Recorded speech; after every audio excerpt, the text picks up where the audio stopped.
Good afternoon, everybody.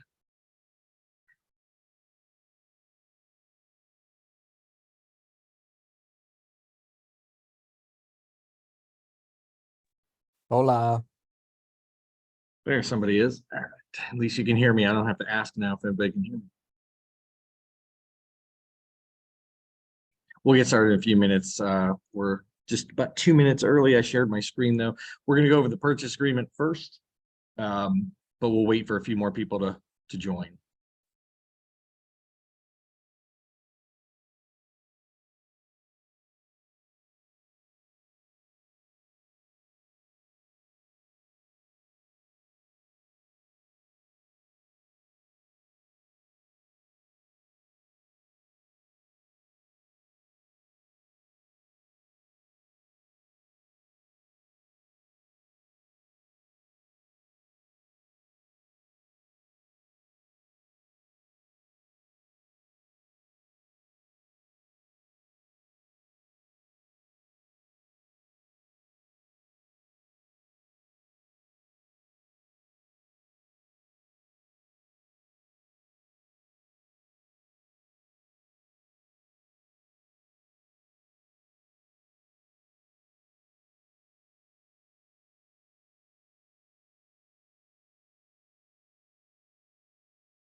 Okay, guys, we'll go ahead and get started for the sake of time since it's 1 o'clock. Thanks for being here today. Looks like there's a few of us in the room.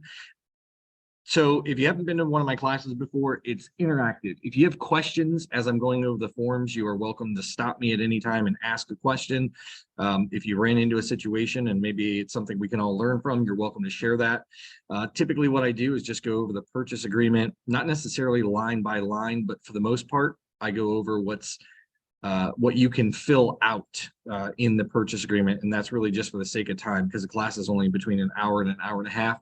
And if we get too far in the weeds on the entire purchase agreement, then that can take a lot more time. So I want to make sure that we get through all of it. If we get through the entire purchase agreement, I am happy to move on to anything else that you guys would like to discuss, questions, whether it pertains to the purchase agreement or addendums or situations that you ran into, like I said, that might help the entire class learn from something. So with that, we're going to go ahead and get started. On the first line of the purchase agreement, we have two different purchase agreements. Well, they're both the same, I should say, but we have one large print. I'm using the large print. There's also a regular size print, and you are welcome to use either. They are identical with the exception of the size of the print, which means the number of pages is either fewer or more. You may have heard that the purchase agreement for the state has come out.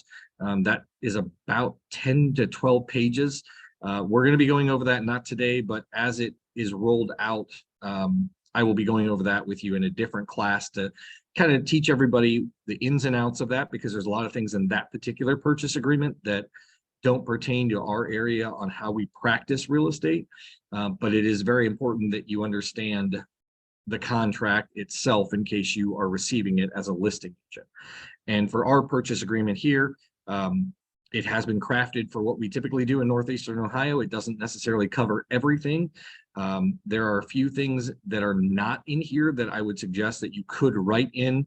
And as we go through, I'll kind of let you know. So we'll get started here. Like I said, on number one, the permanent parcel number is what PPN stands for. And typically what I try and tell people is don't always rely on what the listing agent has in the multiple listing service when you're filling out this purchase agreement or doing an auto populate based on somebody's listing, because oftentimes in this property PIN number, if they, or parcel number rather, they have maybe only one parcel number in the MLS, maybe there are two parcel numbers, maybe there are three, maybe there are four, but you need to make sure that you have in here the number of parcels and parcel numbers that the consumer believes that they are buying.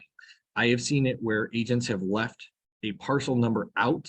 And unfortunately, yeah, the appraiser still went through and appraised the one parcel with the property on it for the purchase price, which is great. However, the buyer thought they were getting the entire that parcel and another one next door, perhaps. Maybe there's another driveway on it or an auxiliary building, or maybe it's just a piece of vacant land, but they thought that they were getting it with their property, and in fact, it didn't transfer. Now, most of the time, buyers and sellers get that worked out with the title company, but it very well could be said, hey, if the agent didn't put it on the purchase agreement, it doesn't convey, and you're going to end up with one angry consumer. So make sure you don't follow just what's in the MLS. Look it up. I can tell you early in my career, I ended up listing a property in Canton South. Super, super weird. It had two parcels. It was split down the middle, and the house was on half of each parcel. Had never seen that before. Don't know why they did it that way. But I can share with you that that was a learning experience for me, because I only had one parcel on there, and about 4 or 5 days into the listing, I realized really quick that I didn't have the taxes proper and I didn't have the other parcel listed. So just some learning things there. Property address on line number 2, pretty self-explanatory, in the county that you're selling in. What your offer is on line number 3. So whatever your initial offer is would be here. And then the earnest money deposit, one of the things that you'll notice about Keller Williams Legacy Group is we do not hold earnest money. There are a lot of reasons why we don't hold earnest money, but the earnest money laws we practice are what a brokerage would typically follow, and that's later in the purchase agreement, and I'll go over that with you. But the earnest money deposit would go here. So typically we see anywhere from $500 to $1,000. It could be $2,500. If you have a serious buyer, they might put $5,000 or $10,000 down, depends on the price of the home. Nothing anywhere in contract law or real estate law says that you have to have earnest money to constitute a purchase agreement. You might have a VA buyer and they're putting $0 down. You might have a conventional person that just says, hey, I don't want to put any earnest money down. So it's completely negotiable. And one of the things about this, though, is the title company. You'll notice on line 6, it's going to be written to a title company, and that's what goes on line 7. So those of you that might use Stonegate Title Agency or whatever title agency you might use, it would go on line 7, and that's who would be holding the money in a non-interest bearing trust account. Now, interestingly, the earnest money laws say that the deposit should be made as soon as practical or as soon as possible.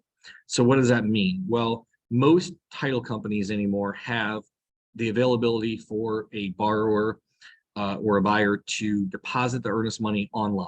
And that's probably the best way to do it, is just to direct your buyer to go online and submit that earnest money directly with the title company. If that's not possible, then you can collect a check, money order, anything like that, and deliver it to the title company. The consumer can deliver it to the title company, but what you don't want to happen is you do not want to carry around a check or a cashier's check or any type of funds on a regular basis in your car and then just forget that you have them and never deposit them. So it's very important that you get it deposited in a timely fashion. And I will say that as a good practice, when you're a buyer's agent, when you receive a copy of the earnest money check, whether it comes from the title company, whether it's a wire into that, you as the buyer's agent should be sending that on to the listing agent. And if for some reason you're struggling to get your buyer to actually get you the earnest money, you need to let the listing agent know that, because it is part of the terms of the contract. And though we don't have a specific number of days, the law does say as soon as possible. And I always like to use a good rule of thumb is, if I'm the listing agent, until the earnest money is deposited, you're not doing a home inspection because you're not following the purchase agreement. All right, line 8 is going to be for down payment. So that is the amount of money that your buyer is putting down. I've seen a lot of agents put in here to be determined, which I absolutely cringe on, and I would never suggest that you do that. I know some agents want to do that because they're not aware of how much money their buyer may actually be putting down. But if you're representing your consumer to the best of your ability, you really should have a good idea of how much money your buyer has to put down. If they're putting 20% down, 10% down. Now, sometimes you might run into a situation where a buyer says, hey, I might put 20% down. I'm only going to put 10% down guaranteed, or I might put 5% down, but guaranteed I'm going to put X amount down. Well, then I might just put in there 5%. But I want to make sure that I'm putting something in there as opposed to be determined, especially in this market and the previous market that we've had, where You want a strong borrower. And when you're in multiple offers, by putting in to be determined, one, it could mean that you have no idea because you haven't had the communication with your buyer or their lender. And two, it could just mean that it is completely up to the lender. They might only be putting down, a 3%, it could be a 1% conventional, maybe a 5% conventional, and your borrower may not be as strong as somebody else's, and you might end up losing the offer over it. So yeah, I hate 2BD. So I agree. Make sure you understand how much your borrower or your client can put down. That's just being a good agent. And then of course on line 9, that would be amount to be financed. And so whatever the consumer is financing. Now, this can change from, if you start out on an offer price of 200,000 and maybe it goes up to 215, these numbers will change. And yes, it may be inconvenient to change them, but it is what we do as real estate agents, is making sure that the contract is buttoned up for our consumer, because there's never a problem until there's a problem. All right. Let's see, any more chats? Percent or actual amount. So I recommend either is fine. The only reason that I would put a percent in there typically instead of a dollar amount is simply because if I do make an offer of, let's say, $200,000 and then it ends up being 215,000, this gets crossed out and now it's 215, I have to go back and do the math, which is not a problem. Again, that's what we do. But if you put a percentage in there, basically whatever you put up here, you can do the math then to say, okay, 5% of $200,000, and that's what the amount would be financed, is whatever the difference is. All right, line 10. So the type of loan, very, very important. The seller and the buyer are agreeing on what type of loan they're accepting on the property.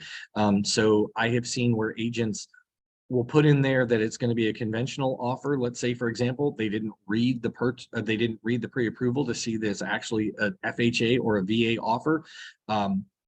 Sellers rely on what type of financing there is on their property, because they may not have a property that's in a condition to accept a VA or FHA loan.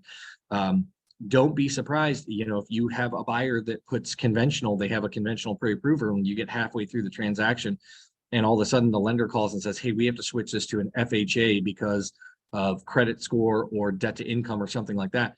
The seller does not automatically have to agree and say, fine, I'll take an FHA offer. Now, typically they will, if it's not costing them any more money.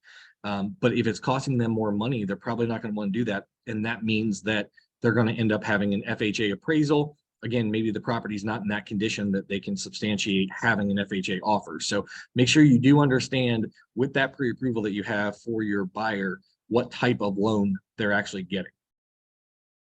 All right, financing. So this entire paragraph is only if you're using financing. If you would have cash or any other type of financing, potentially other could be, maybe you have an OFA loan, maybe you have Canton City or Massillon City program where they have to do inspections on the property to make sure that it passes their inspection for down payment assistance or something like that. You could check other, but if it's cash, this lines 11 through 33, they don't count.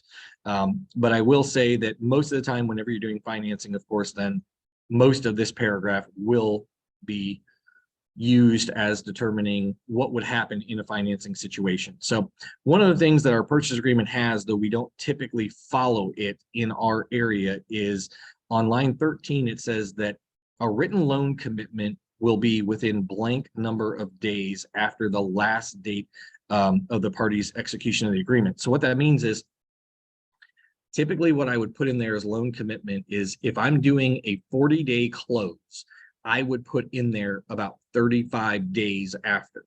If I'm doing a 45-day close, I would put 40 days after. Typically within 5 days of closing, you should have loan commitment. And that just means that the lender has done everything. They may not have issued the clear to close yet, but they've done everything. It's been through underwriting and you're good to go, with the exception of getting closing scheduled and maybe perhaps the final underwriting process. What we don't have written in our purchase agreement is time is of the essence. If we did have time is of the essence, that means the dates are hard stop dates. So just know that whatever you put in here for number of days, which I've honestly seen agents put in here 10 days, 15 days or whatever, but you have a 30-day close, there's no way you're getting loan commitment in 10 or 5 or 15 days typically, unless perhaps if the buyer has actually been fully underwritten, their loan has been fully underwritten 100%, and maybe they're doing one of those programs where it's a guaranteed close in 14 days. But typically, the number on line 13 here for days after for loan commitment would be within 5 to 7 days of your closing days. So just take the number of days that you're going to close. If it's 45, -5 or -7, that's what you're going to put in this field. Okay. All right. So line 19 just says that the seller is going to agree to pay blank towards the buyer's expenses. Typically what we see is, not necessarily in this market. We've seen zero a lot in this market. But previous to this, if you've been in real estate or if you have seen the different markets that we've been through, on a conventional loan, a seller is able to pay up to 3% of the buyer's closing costs. So whatever the purchase price is up here. So if it's 200,000, the seller can pay up to 3% of the buyer's closing costs. If it's an FHA or VA, they can pay up to 6%. Now, that's just a rule of thumb. That doesn't mean it's guaranteed. So talk to your lenders. They might have different programs that allow for different situations. But typically, if it's FHA, it's up to 6% of the purchase price. And if it's a conventional, it's up to 3% of the purchase price. And then one of the things that we do have in here is it specifically says that for the appraisal, for the financing, when you're actually using the financing, is that the property must appraise for the purchase price. And it doesn't mean that that's necessarily with VA or FHA. It just means period. Whatever the purchase price is, the property must appraise. Now, the buyer and seller can choose something different if they negotiate, but written in the purchase agreement, it specifically says that it must appraise for that purchase price. So now if you put in an escalation clause, obviously you may have to go ahead and strike out the appraisal part of this, simply because your buyer is agreeing in that escalation clause to pay over the appraised value by X amount of dollars, perhaps. So you just want to make sure that you understand that. Line 23 says if a buyer is utilizing a VA or FHA loan, that the seller will agree to make repairs on the property, but will not exceed whatever amount you put in line 24.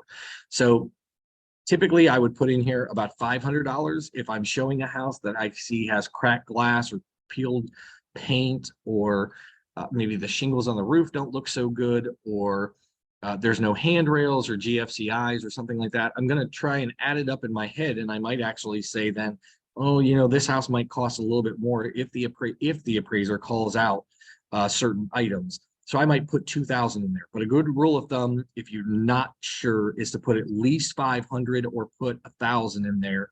I don't typically go over 1,000, because if you're showing a property that needs that much work, the seller's probably not accepting an FHA offer. Not always, but always look in the MLS to see if the seller is open to an FHA or VA offer.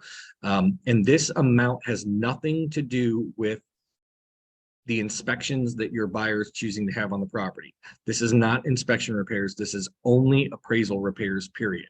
So if the seller is asked during the appraisal process that they have to paint the front porch, that's where this money would come from. It has nothing to do with the actual general home inspection or any other inspections. Okay. And we do have a built-in 14 days in our purchase agreement that just says that if for some reason closing can't occur by the date due to a government regulation, which we saw during COVID, or if there's a lender requirement or something like that, the date of closing shall be extended for a period necessary to satisfy those requirements, but not to exceed 14 additional days. So this doesn't necessarily mean that because the buyer has dragged their feet on getting their documents over to the lender, that we automatically extend by 14 days. This is really just for a government regulation or a lender requirement. So perhaps the lender says, hey, I've got all the documentation, but this is going to take a little bit longer in underwriting, or perhaps it needs to go through an additional review of some kind, but it's a lender requirement. then we can extend that, and it is written in here for that. You'll get a lot of pushback on that because most agents don't read this part of the most agents don't read the purchase agreement, period. They just look at what you can plug in, and they may not understand that we have that built in 14 days. So it is important for you to understand. It's still a good idea for you to get an addendum signed extending the closing date so that the buyer and seller are together in sync on this. However, we can extend it by 14 days if it's a government regulation or lender requirement. All right. So fixtures and equipment, lines 34 through 42 are anything that is really attached to the property. So if you can think of, if you were to able to pick up a house and turn it upside down, anything that falls out of the house would not be included in a fixture or equipment, right? Anything that stays with the house, if you turned it upside down, that would be considered a fixture or equipment. Now, we've changed this over the years to include some different things. You'll see that down here, as I scroll up on lines 47, we have HVAC or security system controlling devices, smart or wireless doorbells. The reason that we put that in there is because a lot of people think that a Ring doorbell, because it's not wired, that maybe it doesn't have to stay. And I've even seen sellers try and argue the fact that they had their Ring doorbell put on with double-sided tape instead of screwed to the house in some fashion. And so they say it's not a fixture, it's not staying. Well, we want to make sure that your buyer understands what they're getting. And so you would check that box if you see those types of systems in the house. Now, it could be something that is going to get negotiated out. And in that case, it would be on line 50 or 49, where it says fixtures and equipment not included in the property. And that just simply means that the seller is taking their grandmother's chandelier that's been hanging in the dining room, since they were born, or there's a mirror in a bathroom that is not affixed to the wall, perhaps. Maybe it's just a beautiful mirror that they have and it's hanging on a nail, just like it would be anywhere else, but it happens to be above the sink. And so they want to take it with them. It's their prized possession and they're going to use it in their new house. It could be that there is a portable dishwasher, perhaps, or a countertop dishwasher or something like that. If it's not going to be included in the sale and your buyer thinks that it is, you want to make sure that you're very clear with them what is included and was not included. And don't always rely on the MLS, because I can tell you now, any agent that's been in the business for a while, I'm sure you have bought a stove or a refrigerator or a washer or dryer, because if it's not checked on the purchase agreement, it doesn't count. I don't care what's in the MLS. It could say that the washer and dryer remain in the MLS, but if you didn't check it on this purchase agreement and the buyer and seller agree to it, it's not staying. What about plants? Okay, so plants, that's a great question. So plants are in the ground. So if I tipped the entire property over, the trees and the plants are not going to be falling out of that, if you will. So that means they're supposed to stay. So if there is a plant or a tree or anything like that on the property that the seller wants to take with them, it really should be fixtures and equipment not included. It should be in there. I realize that seems weird because a plant is not necessarily a fixture or equipment, but it is attached to the property. And you'll see here on line 35, it says, shall include the land, and that's part of the land. So good question. Any questions? I know that sometimes that can be a little bit confusing because people put things in the MLS and don't check the box here on the purchase agreement, but any questions about or situations that you ran into that you might have a question about in that section? Hearing none, we'll move on. All right, deed and closing. So you'll notice that our purchase agreement actually on line 53 and 54 defines what closing is. That is the date of the recording of the deed. That is not the date that everybody signs the closing documents. That is not the date of possession. That is just simply the date of the recording of the deed. And why is this important? It is very important because it goes along with possession on line 57 through 61. So let's say, for example, that I'm going to say that a property is going to close at the end of this month on February 28th. We wrote this contract a month ago. Everybody's agreed to it. Closing is going to be on the 28th. Let's see here. The 28th is a Tuesday. My seller, unfortunately, cannot come in to sign until 4 o'clock in the afternoon on the 28th.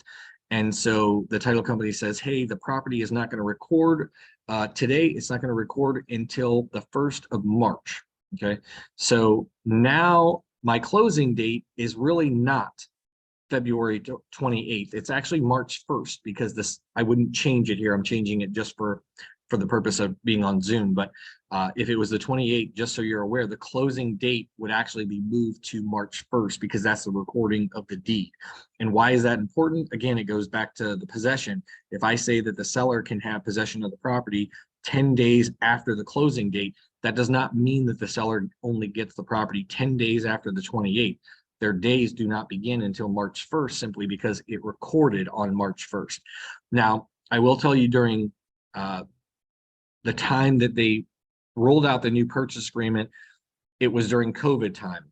And this right here, we had to cross out an awful lot during COVID, because their recording of the deed was not for possibly 3, 4, 5, 6 weeks after we signed everything. So you'll know a lot of the title companies have an addendum that your seller and buyer are signing, saying that the closing is considered when they disperse the funds, right? So as of right now, we're not in COVID time still, to where we're seeing significant delays on recordings of the deed, but they are still in some counties. Thankfully, we're not, most of where we sell is not the case. But if you do find that, please let me know, because we may need to change the purchase agreement a little bit, just simply because we have defined it very specifically in what closing entails. And of course, possession is either delivered on the day of closing or on the 10th day, or whatever days you would put in here after closing. This could really throw a wrench into things if you have a county that's not recording things the same day or within a day or two, because legally the seller would retain possession of the property until closing, which would mean the date of the recording of the deed. All right. Line 55, there are 2 spots here. You can add more. You don't have to fill both of them. It's just the deed is to be made out to blank. So if you have a married couple, that doesn't necessarily mean they want both of the people on the deed. They might only want one person on the deed. They might want 2. Maybe they want it in the name of an LLC. Maybe they want it in the name of a trust. So make sure you're asking your consumer what name they want to be on the deed. And the title company typically follows up with that, but you want to make sure that you understand who is actually purchasing the property as well, and what the name of the deed is going to be made out to. So possession, we are the only weird place in the entire country, for whatever reason, that allows people to stay in a property after they don't own it any longer. And you'll notice that in the sales addendums, we actually have an occupancy addendum for people to, if you're staying in the property after closing, anywhere from 1 day to really 10, 15, 20, 30 days, you should be using the addendum that gives the seller and the buyer, really, it's a contract that says any damages, who's going to pay for those, what happens with homeowners insurance, whose homeowners insurance covers it, and all those fun things. So possession, the best thing to do is to be checking the box right here where it would say you're delivering possession to the buyer on or before 4 p.m. on the date of closing. That's really the best case scenario. If you can't do that, you can check the second box here, and you can put in there any number of days that you and that the buyer and seller agree to. But make sure you're explaining to your consumer that possession after closing, whose homeowners insurance is going to be in place there.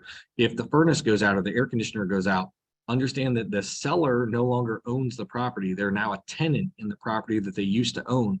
And so perhaps the buyer is actually going to be responsible for the air conditioning or the furnace or any damages or repairs. And you want to make sure, if there's a roof leak, who's covering that with homeowners insurance.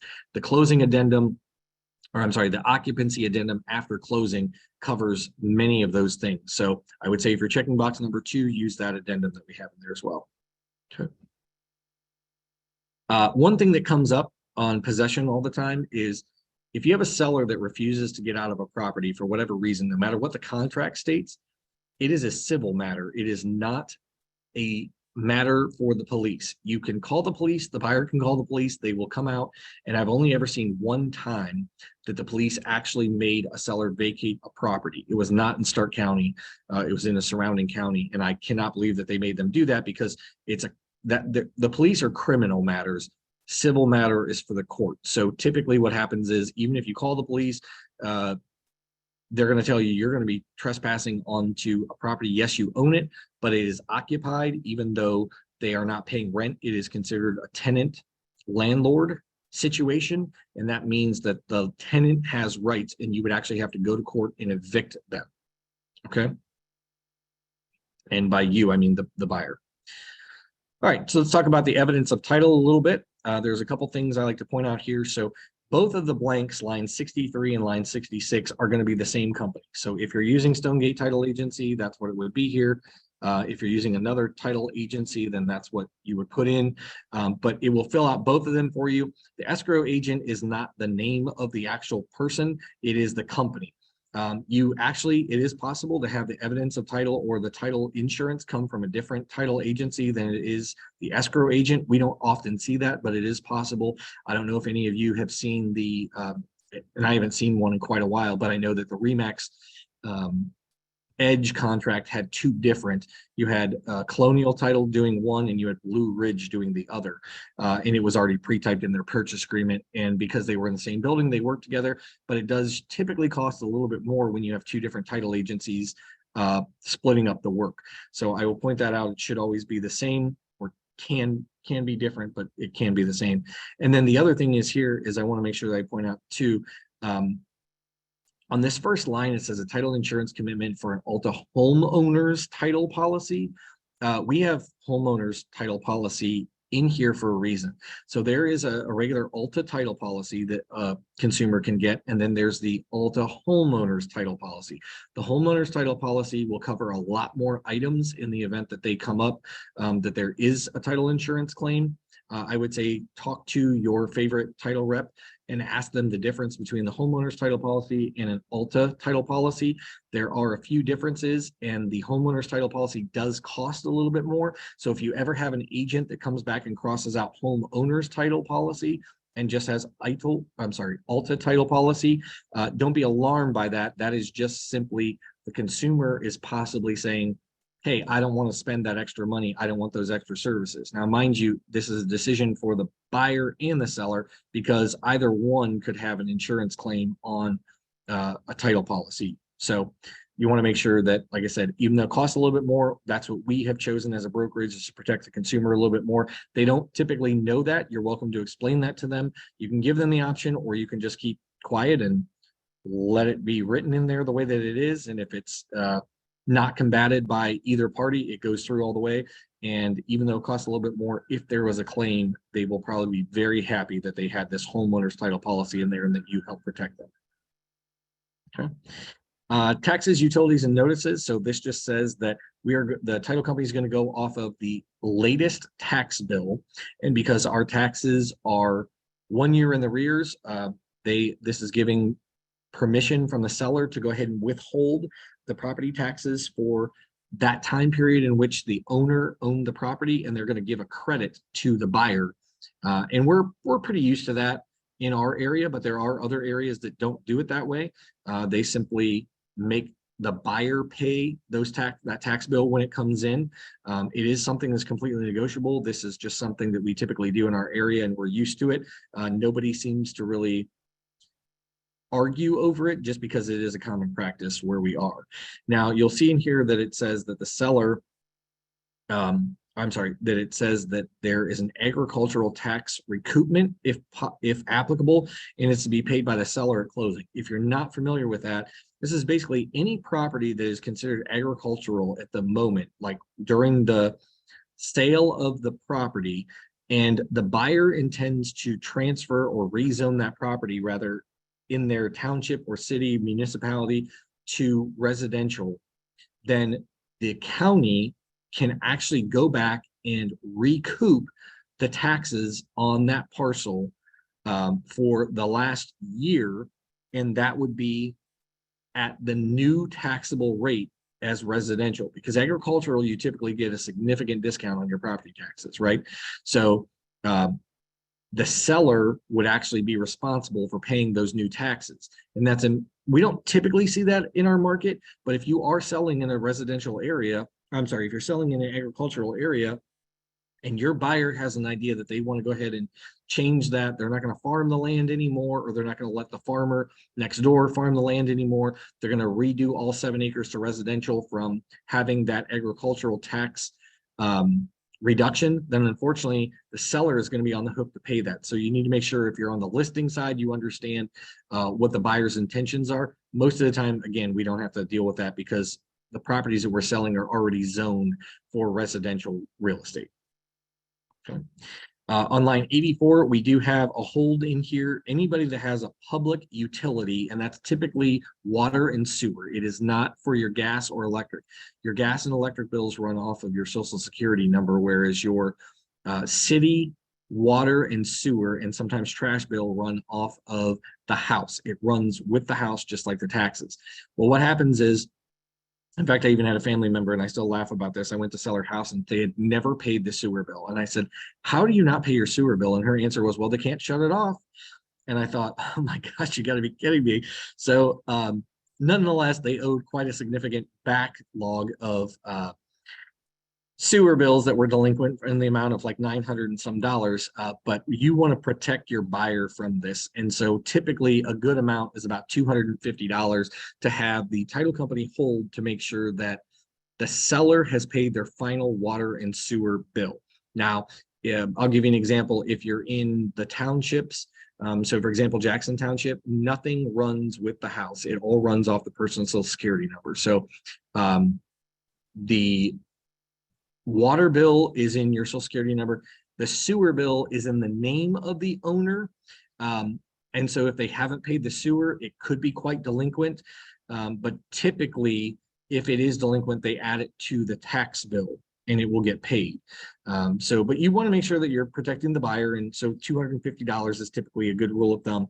And you can explain to the seller, just let the seller know that if you're on the sell side, on the listing side, that the seller will get that $250 back within a few weeks. All they've got to do is show the title company that the final water sewer bill is paid, or they can give that final utility bill to the title company. The title company will actually pay that final water sewer bill and then give the consumer the difference. Okay. All right, Megan's Law, this just says that any sexual offenders, predators, anything like that, that is not the duty of the real estate agent. That is not the duty of the seller. That is the duty of the buyer to find out that information. It is available on the sheriff's websites in each county that the property is located in. And so therefore, it's a public record, they can get on there. Now, I've had plenty of agents ask over the years, well, my seller got a card in the mail. Should I disclose that? Or should they disclose that? And this is what I would say to you to tell your seller. If you were buying this house, would it make a difference to you if you disclosed something or not? And that could be whether it's, sexual offender, it could be anything on the property disclosure form. But that's the question, is if you were buying this property, would you hesitate if it were listed on the property disclosure form? And if the answer is yes, that they would, then they should probably be disclosing it, because we don't know why a buyer might or might not purchase a property. And so therefore, I would always say that they should err on the side of caution, but it is not their duty to disclose it. Okay. Damage or destruction to the property, so lines 95 through 102, just says that the seller is responsible for the condition of the property up until the very day of closing. So any damage or destruction to the property needs to be corrected before typically before closing would take place, but definitely before possession. So this last lines 101 and 102 state, so any repairs not the fault of the seller required after the date of closing but before possession shall be the sole responsibility of the buyer. So that's something that's important to point out, even though the seller does not own the property anymore. So any repairs not the fault of the seller. So the furnace goes out, like we talked about before, required after the closing date but before possession shall be the sole responsibility of the buyer. Even though this is in the contract that the buyer would pay for perhaps their furnace going out or air conditioning or whatever, I can tell you now that they're still going to probably argue with the seller over whose responsibility it is. All right, so Mark is asking, would the city give the actual amount of the water sewer bill if the homeowner is even behind? Yes, the title company can reach out and find out if there is a delinquent water and sewer bill. And I myself, as an agent, have often called and explained I'm a real estate agent. I want to know if there's any delinquent water or sewer bills. And they typically do tell you. but especially the title companies. If for some reason they wouldn't tell them, that's what that $250 is there for. Now, $250 would have never taken care of the 900 and some dollar bill that my cousin chose not to pay for their sewer that couldn't get shut off. You might end up in a lawsuit, or you wouldn't, but the consumers would, simply because I'm certainly not going to end up spending, whatever that $250 doesn't cover. If you didn't pay your bill, I'm probably going to take you to small claims court and sue you over it and get my money back. But the buyer ultimately would be responsible to get that bill paid, because it will transfer into their name because they own the property.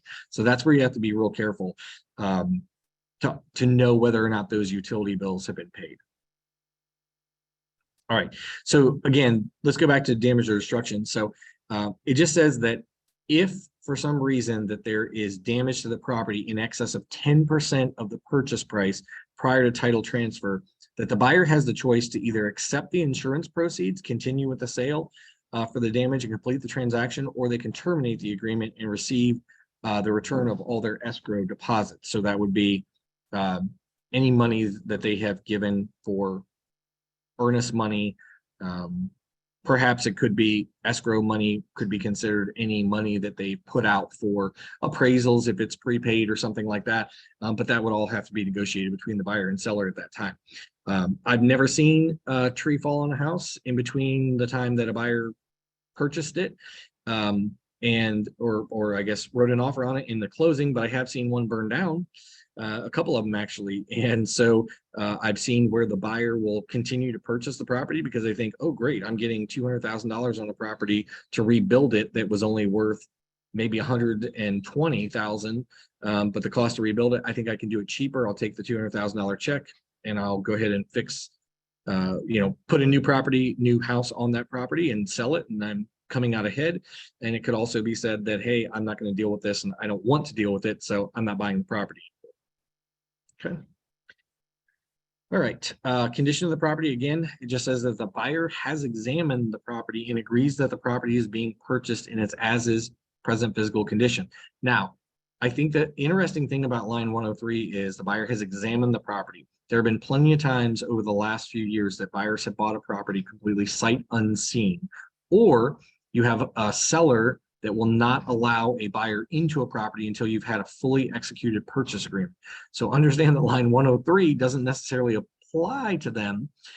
So you're either going to be crossing that section out, or you're going to leave it in, but it could be to the detriment of your buyer simply because it says that they have examined the property and agrees that it's being purchased as is, including any items disclosed by the seller on the residential property disclosure form.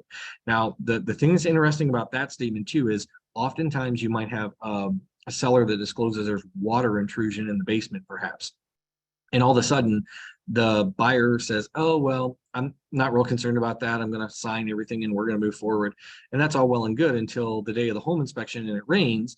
And the home inspector says, oh, there's water in the basement. And the buyer comes back and says, oh, there's water in the basement.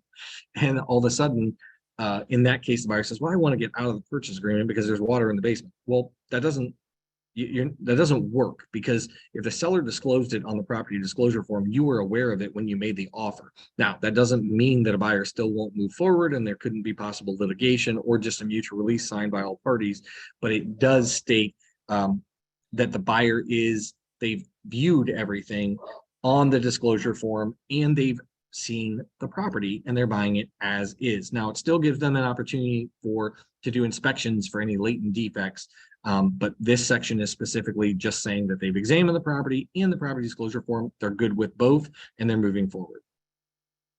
So you would only check box 111 if they have not received a property disclosure form, and this gives them the right to back out of the deal once they've seen the property disclosure form within 3 days after acceptance. It must be delivered to them unless the sale is exempt for Ohio Revised Code, which in that case would really only be, there's 7 exemptions. We're not going to go over those right this second, but if we have enough time, we can, if anybody has questions. But there is a property disclosure exemption form. It is not mandatory. It does not have to be used. It's a form that Ohio Realtors came up with to let buyers and consumers and agents know why there's not a property disclosure form, but it is not mandatory. A property disclosure form, however, is mandatory on all properties, with the exception of the 7 reasons why you don't have to. All right, so lines 114, 115, there was a little scrutiny when we did this in the purchase agreement, but just says that the seller shall pay the cost of any repair of any gas line leak found between the street and the foundation or before the date of closing, or restoration of utilities, whichever is sooner. Why is this important? Well, because there have been gas leaks that people are unaware of in their front yards. And the gas company comes out to transfer the utility, or they're doing work in the area, and all of a sudden they realize there is a gas leak somewhere. Well, somebody has to pay for that, right? So the buyer doesn't want to be responsible for it. So we're saying the seller is responsible for it. However, they're only responsible for it before the date of closing or restoration of utilities, whichever one is sooner. Now, the restoration of utilities could mean, for example, that you've entered into a contract on a bank-owned property, and those are going to start coming back. You enter into a contract on a bank-owned property, and all the utilities are off. The utilities are now restored in order for your buyer to do the inspection. Well, which one was sooner? The restoration of utilities. And so from that moment, once they turn on the utilities and a gas leak is found, guess what? The buyer's either buying the property with that deficiency, that gas leak, or they're getting out of the transaction. But one of the two, if they move forward, the seller is not going to be responsible for that gas leak. It's whichever one is sooner, the closing date or the restoration of utilities. And if you purchase a property with the utilities off, for example, the gas is off, and you close on the property, and when your buyer goes to activate those utilities and finds that there's a gas leak, that is not on the seller. The buyer had the opportunity to do an inspection, and they simply chose not to. That is not the seller's responsibility, unless the seller knew there was a gas leak, and you can prove that they knew that there was a gas leak. Okay. As we get into some bank-owned properties and things like that, it'll say, if applicable, buyer and seller shall have 5 days after the receipt of buyer of all notices to agree in writing which party will be responsible for the correction of any building code or health violations in excess of $500 to repair. The buyer shall assume all repair obligations below $500.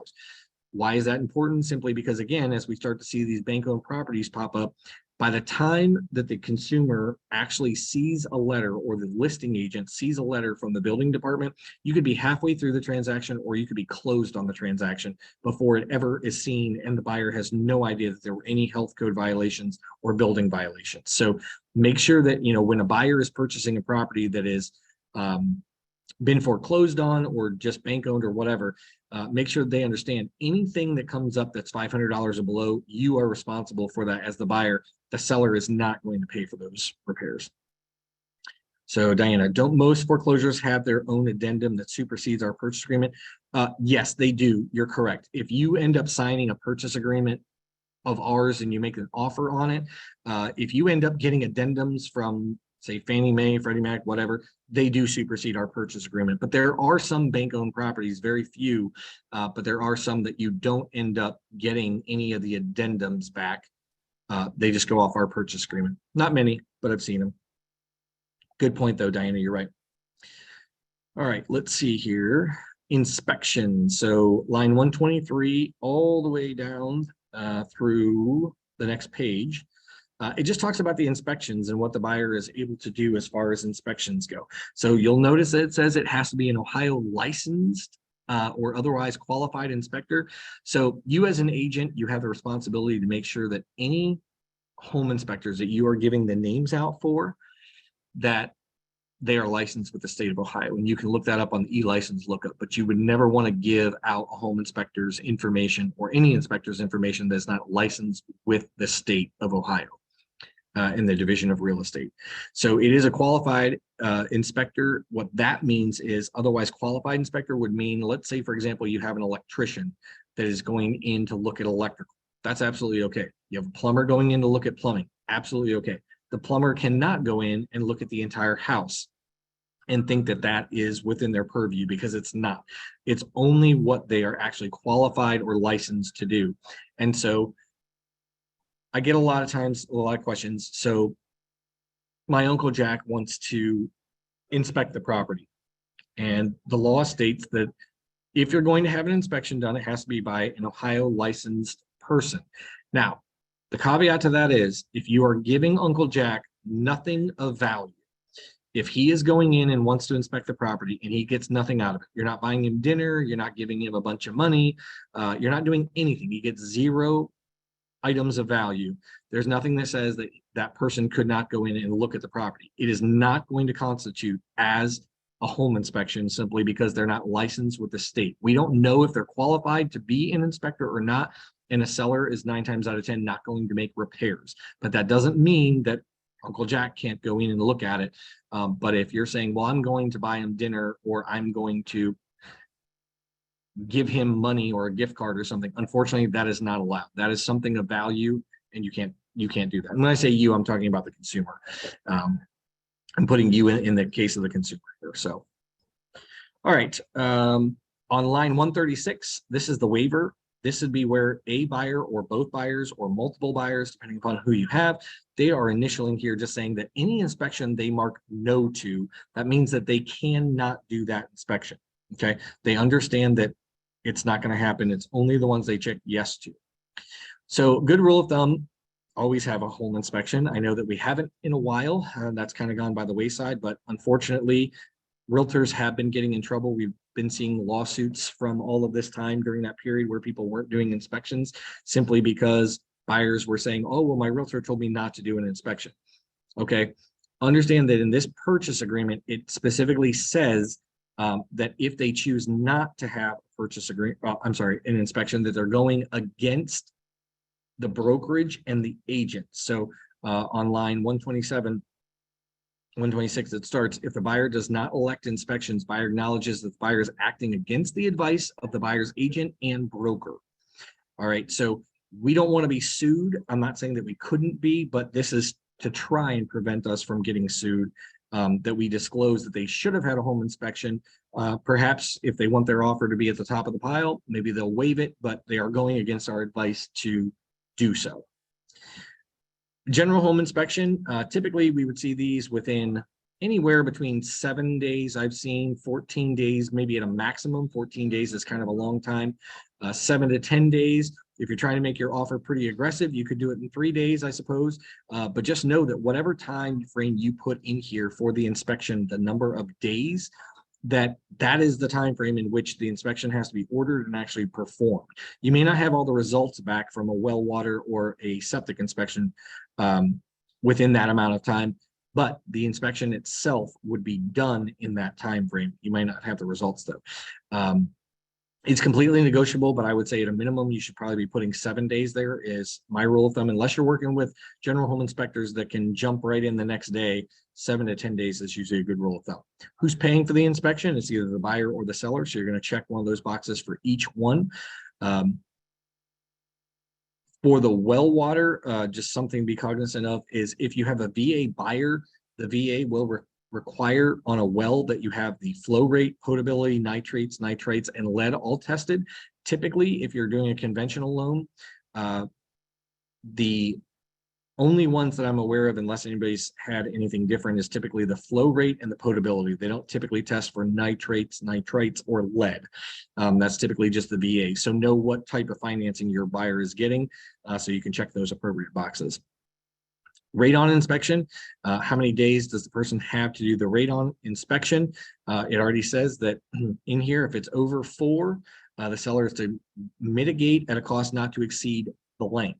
And so, you know, most houses, it's about $1,000 or less to have mitigated. Now, it's been a little bit since I've actually had one mitigated, so I don't know if that's still a good rule of thumb. I've seen them up to $1,200. Sometimes I've seen them for $895 if somebody's running a deal. And depending upon the property, if you have additions on the property, you might have 2 systems that need to be put in place or 3 systems that need to be put in place. So there's not always $1,000 rule, but that's typically that would cover most homes to get mitigated.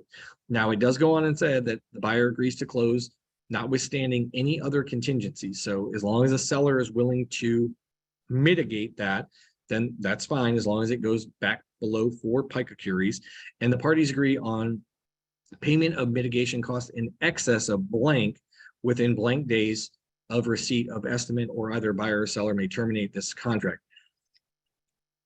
And exactly what I was saying before is, let's say that I put $1,000 in there, but for some reason it's going to cost $1,200. I'm going to give myself maybe a buffer in here and say, if it's going to cost over $1,000, that we have 3 days to decide who's going to pay for that increase. So I'm going to say it's not going to cost over $1,000. They automatically have to do it if it's 1,000 or under, but if it's 1,000 or over, and I guess I would say 1,001, then they have blank number of days to decide who's going to pay for it, right? So the buyer or seller could terminate the agreement if neither one of them want to agree to pay for it. In my opinion, that's typically foolish, because the seller now has to disclose the radon to the next party. So they were going to have to do it anyway. One of the things I like to point out during the inspection time frame is, you as the listing agent should be asking the question, what inspections is the buyer doing? If you're on the listing side of it, make sure that the inspector is only doing the ones that are marked yes. And the same is true if you're on the buy side.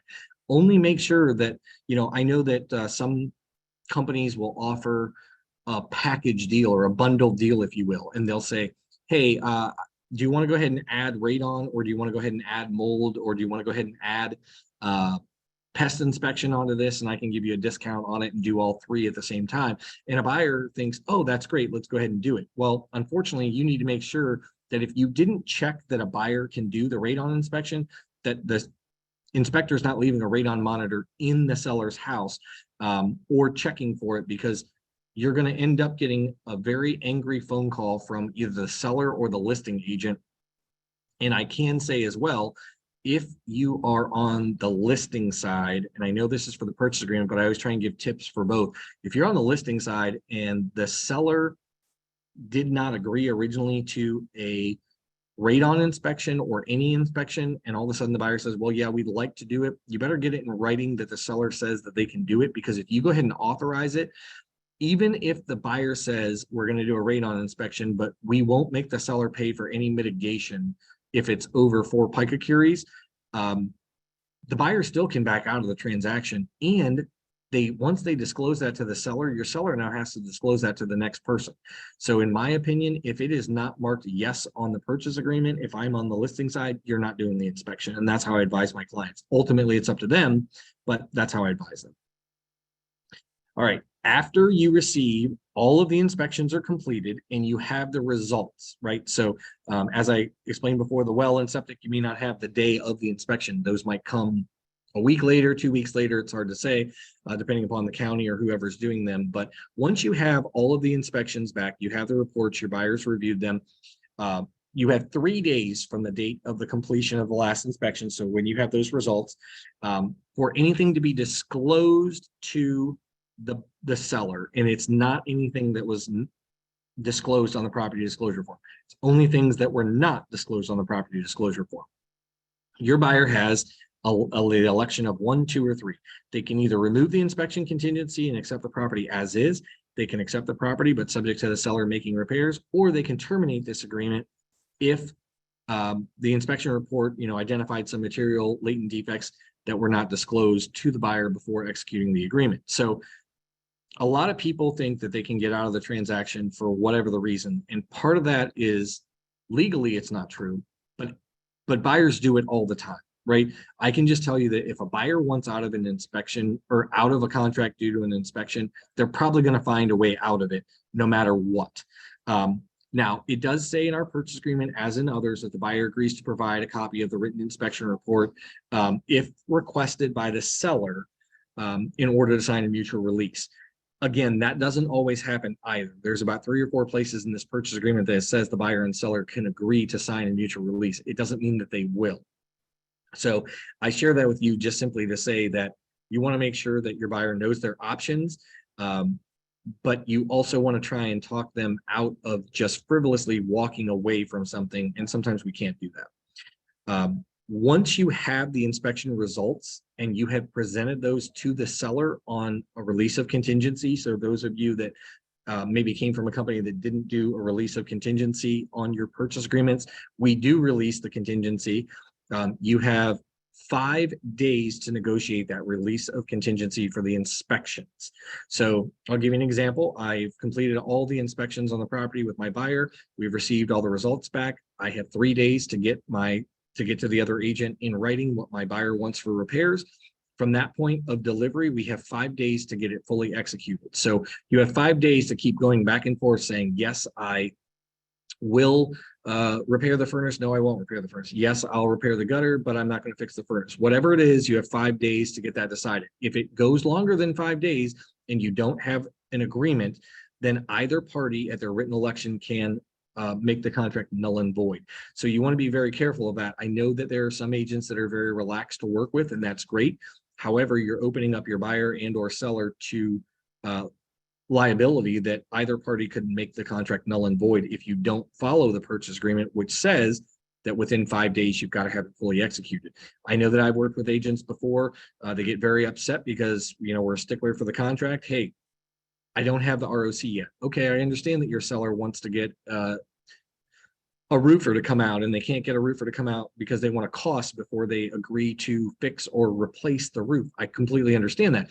So if that's the case, we need to do an addendum that would extend the inspection period from whatever amount of days I had here. Perhaps it's 10.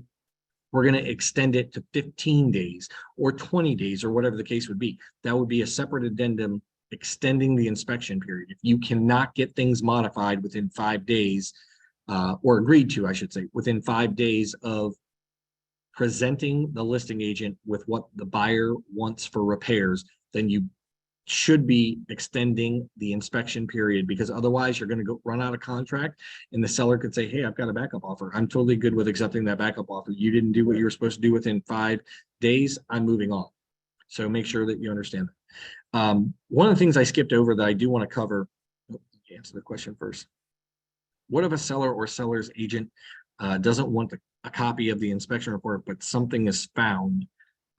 Example, the furnace. So seller's agent still required to disclose that because it was found. Well, if you provide the home inspection to the listing agent and the seller are required to disclose any defects. So it's not necessarily going to help them when they receive the report. And I've heard of agents saying, well, they sent it to me, but I never opened it, or I never forwarded it on to my seller. I can tell you from talking to the Division of Real Estate, that is not a defense that you can use. If it has been in your inbox, whether you open it or not is irrelevant. You are now aware of whatever that particular problem is. So hopefully that helps answer that, but make sure. So what if the seller or seller's agent doesn't want a copy? Yeah, if the seller's agent doesn't want a copy, you don't have to send it to them, but I would think that a seller's agent would want a copy of it. If you're backing out of the transaction, why are you backing out of the transaction? Typically, the seller I would think want that too. But if they don't request it and you don't want to send it, you don't have to. So one of the things that I will point out that like I said, skipped over is on line 149, where other. I'm going to tell you my interpretation of what this means as the broker, and you can disagree, agree, or use it how you'd like. But I can say that in my opinion, I despise when agents put on here, yes, there's other inspections. They're going to put 10 days, let's just say, for example, and they're going to say any other inspection deemed necessary. Whoops. I can spell.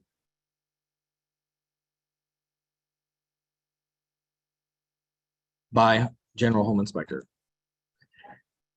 I absolutely do not like this, and I think it is foolish because the general home inspector can recommend a lot of things. But when people put in here deemed necessary, I don't know that you're ever going to meet a home inspector that is ever going to say that an inspection is necessary. They might suggest an inspection. They might say, I think you should have somebody come look at the roof. I think you should have somebody come look at the furnace. I think you should have somebody come in and check for mold. But they're never going to say it's necessary. So even if you put any other inspection suggested by the home inspector, I still don't like the verbiage. I do not put anything in there. What I think this was designed for and going through with the attorney is, let's say, for example, that there's a pool. So we're going to do a pool inspection. Or I noticed that the HVAC is super old and I want an HVAC inspection specifically. That's what it was designed for. When you have a general home inspection, even if, let's say, for example, you check the box no for mold. If the general home inspector finds mold, you can deal with the mold. You can have a qualified person come in and remediate it. You can have a qualified person come in and tell you what kind of mold it is. You can have it tested and swabbed and sent off. Just because you check no for a mold or wood destroying insect inspection itself, if the general home inspector finds something, it is now a defect to the property, right? It could be a material or latent defect to the property. And so therefore you are allowed to use that if it wasn't on the property disclosure form to say, I want more information about this, or I'm not buying the property. That's my recommendation. But I know a lot of agents will put yes and use that sentence. I also have seen where in the inspection report, it says that the inspections are for buyers' informational purposes only. I also will tell you that that doesn't do it for me, simply because if the buyer only wants information about the property for their own reasons, close on the property and then do a home inspection. If you're not going to use it to get out of the purchase agreement and you're not going to use it to disclose to the seller why you want a price reduction or why you don't want to purchase the property, because now you're going to disclose all the defects the seller doesn't want to know about. If it's really just for your own information, you can do anything you want on the house after you close on it. So I do not believe that any agent putting that in, writing that in, is doing their buyer any justice whatsoever. And I will also say I have seen agents that will cross out section 2 and section 3, or they'll cross out section 1 and section 3, and they don't realize that they have now just made it, when they cross out section 3, your buyer's buying that house regardless of what's in the inspection, period. They don't even have a right to back out of the transaction. So I find it very, very bad for the buyer if you cross out any of these. The purchase agreement was written by an attorney for a reason. We are not attorneys and we are not litigators in a courtroom. And so therefore it was written to protect the consumer. So we shouldn't be playing attorney and crossing things out. So I share that with you. Any questions about inspections, inspection contingencies, removal of inspections? Hearing none. All right. So home warranty policies. A buyer can purchase the home warranty. A seller can purchase a home warranty. The agent can purchase a home warranty for the buyer or seller. That would be an inducement, so you'd want to disclose that. But this section here is for who is going to be the company that you are getting the home warranty policy through. America's Preferred is who we partner with. We also have 210. If you sell one of those and you fill out the appliance record form and send it in, and those instructions are in .loop, you can get paid either $75 from 210 or $100 from America's Preferred. It is not for selling the warranty. It is for simply filling out the appliance record and sending that in. So if you sell the warranty and you don't do the other part of it, you're not getting paid. But you can give both of those to the buyer and let them decide which warranty they want. I would tell you that they should call the 1-800 number if they have specific questions about those warranties. But this section will cover who the home warranty company is going to be, what the cost is, and who's paying for it. I think we had a question up here. So Mark, what if the seller or seller's agent doesn't want to? Nope, I already did that one. Nope, I thought we had another question, but I don't think we do. Okay. Deposit. So this is the earnest money deposit, in which I was saying to you guys earlier when we first started about the deposit section, the earnest money. So in the event that there's ever a dispute over the agreement of who's going to get the money from the deposit, you either need, and I guess I'll rephrase that. If a transaction is falling apart, there are only 3 ways that earnest money is ever going to get distributed based on using our purchase agreement. And this is following what the broker laws are in Ohio from the Division of Real Estate. First one that we would prefer is to have a mutual release signed by the buyer and the seller, dictating who the money is returned to or given to. If we don't have that, that means that either party can take the other party to court. And if we are given, or the title company in this case is given, a court order to release the funds to a certain party, they can do that. And if neither of those first two happen, then the title company has to hold the money for 2 years. And after it has been in the account for 2 years from the date of deposit, they can then release it back to the party that wrote the check without letting the seller know. So the buyer, there's no further notice to the seller. I think it's important that you point this out to your buyer, because they oftentimes think that they will get that money back, and they argue all the time why they can't get it back. And I get the calls, why can't I get the money back?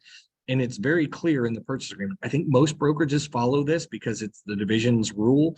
Title companies don't have to honor this, but they do because it's in our purchase agreement. But if you've been at a different company and this was not in the purchase agreement and title company was holding it, title companies can give money back to whatever party they want. They typically don't, because they have attorneys on staff that will tell them not to do that, but it is possible. So just know that, anytime you're going to call and you're going to tell me that somebody's grandma died, their dad, whatever, something happened, and they just need to get out of the sale and they want their earnest money back. Unfortunately, the laws are very clear, and it's also defined in our purchase agreement. So we're not, there's nothing that we can do if it doesn't fall within one of these three. All right, tenant occupied property, super important to understand. If it's a tenant occupied property, you can put possession all you want on the earlier section, but the landlord, the new landlord, has to uphold the lease that is currently in place, even if it's a month-to-month lease. If you are having a buyer tell you, I want to buy this house, but I want to be able to move in it at closing, or I want the tenant out at closing, you need to write that in the purchase agreement that says that the current landlord needs to have the current tenant out of the property, and the property needs to be vacant or unoccupied for the buyer to do a walkthrough before closing to verify that it's vacant. You would want to write that in under additional terms on line 203, because right now there's nothing in the contract that states that the buyer is buying the property not to leave the tenant in it. So if it's tenant occupied, automatically in our purchase agreement also it says that the seller shall prorate, and really it would be the title company that's going to prorate the rents, and they would also give any security deposits and leases to the buyer. Now, there have been some times where, when you're buying an investment property, a seller will say, I never got this tenant never gave me a deposit. Okay, fine. You need to make sure that that's clear. If I were on the selling side, I would scratch out all security deposits and I would write it in there, I don't have any security deposits. Or I would do an addendum that says that there's no security deposits. There have been times where a buyer is purchasing a property and the seller will say, well, I didn't collect the rent this month. They're behind 3 months on their rent. That is not the buyer's problem. It will slowly become the buyer's problem if they continue to move through the sale. However, it is not the buyer's problem that the current seller didn't collect the rent. The rent is to be prorated as the purchase agreement states. So if the seller says, I didn't collect the rent, I'm sorry, the escrow agent's still going to put half of whatever that month's rent is, or prorate rather, whatever that month's rent is, and the buyer should get that credit. Okay. Contingent on the closing of the property. This is only good, lines 188 or 194. That paragraph is only good if you have the seller's house.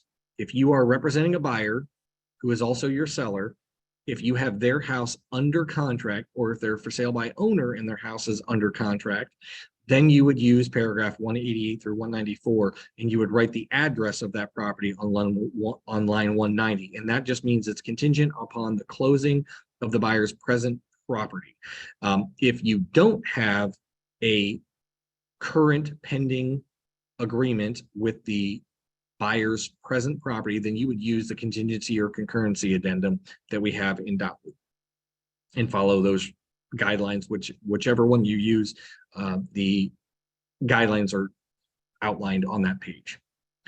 A walkthrough addendum, we automatically have a walkthrough. We don't have a walkthrough addendum. We just have it in the purchase agreement, and it just says that the buyer has the right to walk through the property between 1 and 3 days prior to the closing date. This does not mean that the buyer walked through the property after the inspections or gets to go in and measure a bunch of things or whatever, and does another walkthrough 1 to 3 days before closing. It simply means that the buyer can walk through 1 to 3 days before closing solely for the purpose of verifying the property is in the same or similar condition at the time that they executed the purchase agreement. Okay, so the buyer is not able to raise any condition of the property problems that existed when they walked through originally during the inspection or anything like that at this time. They agreed to move forward buying the house as is once you did the release of contingency for the inspections. But in the event that the buyer does find that there have been material changes to the property, the buyer has to promptly notify the seller, and the parties shall mutually agree in writing upon a dollar amount to be held in escrow from the seller's proceeds pending the correction of the problem.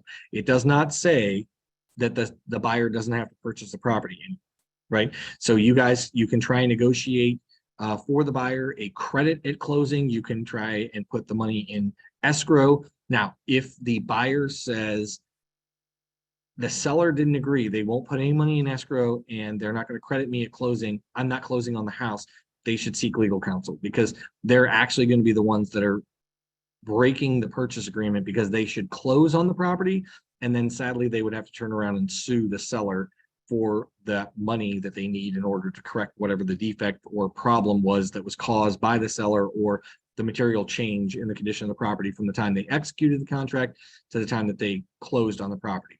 But we get that call all the time that says, well, something changed, there's a scratch on my hardwood floors that wasn't there or whatever, I'm just not going to close on the property because we can't agree. Well, then you better seek legal counsel. All right, any additional terms is what line 203 through 205 is for.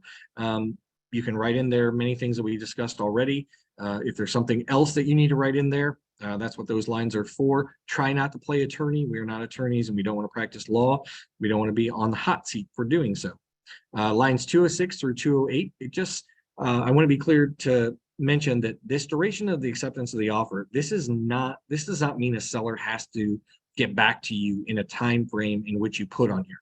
What this means is you've given a deadline to the seller that if they don't accept this offer as it's written by this time, the offer is off the table.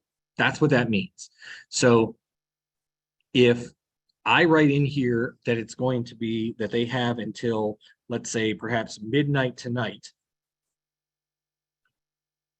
and for some reason they decide that they are not going to answer me till tomorrow, and I get this completely fully signed back, no changes were made to this at all, I get it fully signed back, and I don't get it until 12:01 a.m.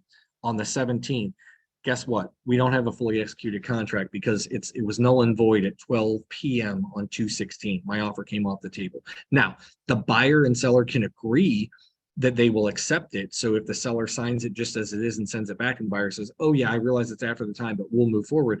Good, play ball, you've got a contract. But unfortunately, if you put a time in there arbitrarily and you don't disclose to the buyer that their offer is coming off the table at a certain time, or perhaps, maybe the seller can't make a decision tonight because their spouse is at work until midnight and they'll get back to us tomorrow, then you should probably send an email in writing to the listing agent extending the time frame, the duration of the offer, or you can change it on the purchase agreement and send over the new offer to the listing agent. But that does not mean the listing agent is going to get back to you in that time frame. Okay. All right, this is a binding agreement, and it just says that the escrow agent, they're going to give this purchase agreement is going to be used as escrow instructions, and that the seller authorizes the escrow agent to get payoffs and things like that, work with them. It is a binding agreement. You'll see all of that is in big bold letters. There's nothing that you can put in there, but it just says that basically upon delivery and acceptance, you have a contract. Confidentiality. One of the things that some agents don't understand is that once you give this offer to the listing agent, it is no longer confidential. The listing agent does not have to keep your offer confidential.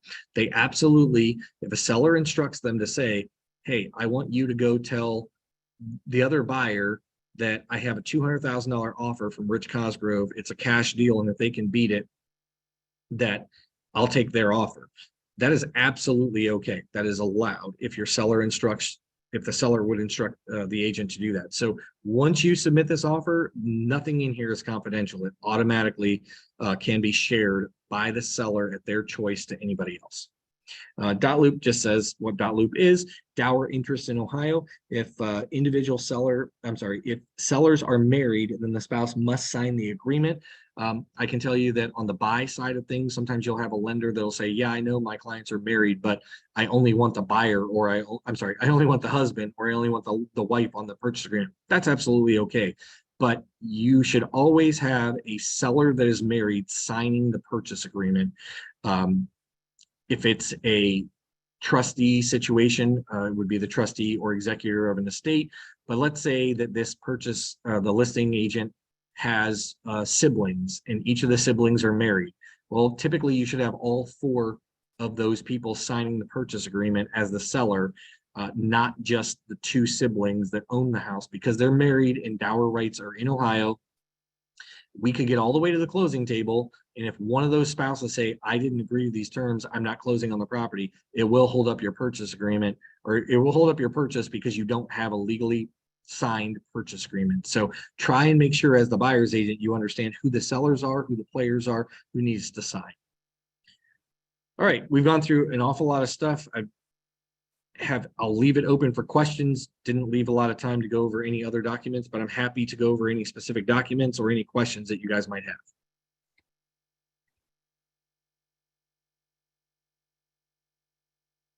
Okay, hearing none, I will say that you guys can have a great day. Thanks so much for coming to the class today. And if you do have questions, always call, email, or text. Thank you, Rich. Yep, thanks, guys.